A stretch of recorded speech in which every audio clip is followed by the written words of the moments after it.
Welcome sa Pinas! Horror page, unang kwento, Alingaw-ngaw sa gabi.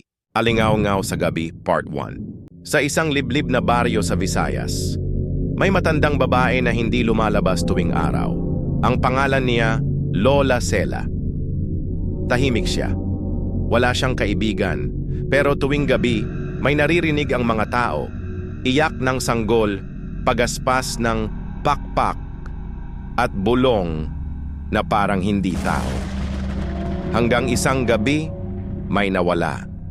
Isang buntis na babae, si Aling Marta.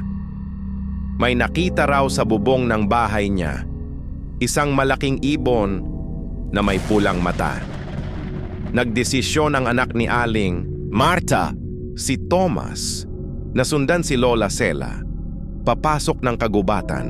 Sa gitna ng dilim, nakita niya ito. Si Lola Cela, hindi na tao ang anyo.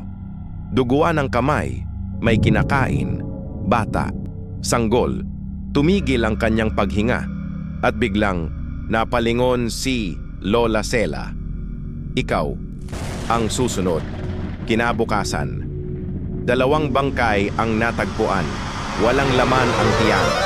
At simula noon, may naririnig pa ring iyak ng sanggol.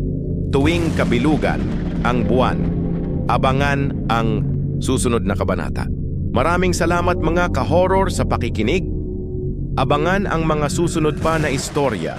Huwag kalimutan ang mag-like, subscribe at follow.